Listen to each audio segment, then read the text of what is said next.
શ્રી ગણેશાય નમઃ. ઓમ નમો ભગવતે વાસુદેવાય નમઃ. જય શ્રી કૃષ્ણ.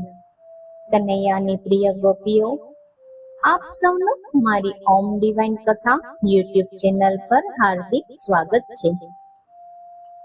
આજે હું તમને પુરુષોત્તમ માસ કથાના અધ્યાય 28 માં આવતી કથા કહી રહી છું, જેનું નામ છે બ્રાહ્મણનો ગોલોકવાસ.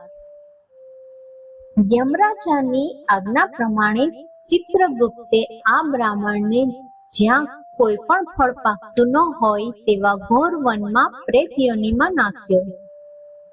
ત્યાં તેણે અપાર દુઃખ ભોગવ્યું. તે પછી તે કલંજર નામના પર્વત ઉપર ઇન્દ્રકૂટ પાસે મૃગ તીર્થમાં વાનર યોનિમાં જન્મ્યો. નારદે પૂછ્યું, હે ભગવાન, આ કદ્રી બ્રાહ્મણ મહાપાપી હતો, છતાં તે પવિત્ર મૃગ તીર્થમાં શા કારણે જન્મ્યો? ભગવાને કહ્યું, તે વેળા ચિત્રકુંડલ નામનો એક વૈશ્ય હતો. તેમને તારિકા નામની સ્ત્રી હતી. બંને જણે પુરુષોત્તમ માસનું વ્રત કર્યું હતું.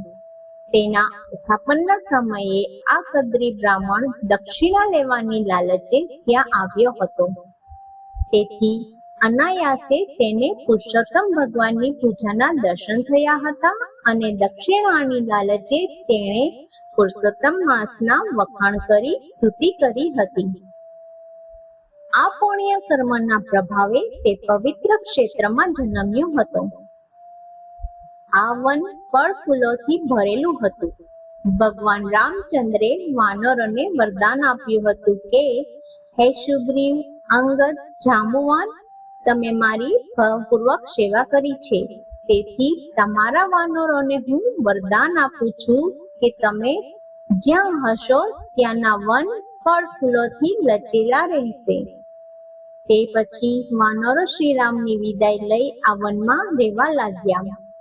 તેમને કોઈ જાતનું ખાવા પીવાનું દુઃખ ન હતું, પરંતુ આ વાનર રૂપે જન્મેલો બ્રાહ્મણ પોતાના પાપોને લીધે પિત્તથી પીડાતો હતો. મોંમાંથી પરુ વહેતું હતું. તેના લીધે તે વન ફળો ખાઈ શકતો ન હતો. તેને એટલી બધી વેદના થતી હતી કે તે કુદાકુદ કરી મૂકતો અને વન ફળો તોડીને ભોંય ફેંકી દેતો. તે ક્યાંય શાંતિથી બેસી શકતો નહીં. તેને થતું, આના કરતા તો મોત સારું. એક વેળા તે કૂદવા જતા ભોંય પટકાઈ પડ્યો. તેનાથી ત્યાંથી ઉઠી શકાતું નહીં. તે રડતો રડતો 1 મહિના સુધી અહીં પડી રહ્યો. આ મહિનો પુરુષોત્તમ માસનો હતો, એટલે એક રીતે તેણે નિરાહાર રહી પુરુષોત્તમ માસનું વ્રત કર્યું હતું. આ વાંદરો ત્યાંથી ઉઠીને કૂદવા જતો હતો તેવામાં મૃગ તીર્થના કુંડ પાસે પડ્યો અને મૃત્યુ પામ્યો. તેણે નિરાહાર ઉપવાસ કર્યા હતા અને પવિત્ર ક્ષેત્રમાં મૃત્યુ પામ્યું. તેથી તેને લેવા વિમાન લઈને વિષ્ણુના દૂતો આવી પહોંચ્યા. દૂતોએ એને વંદન કરી વિમાનમાં બેસાડી ગોલોકમાં લઈ ગયા. ત્યાં તેની સેવામાં અપ્સરાઓ અને દેવદૂતો રહેવા લાગ્યા. બોલીએ શ્રી પૂર્ણ પુરુષોત્તમ ભગવાનની જય.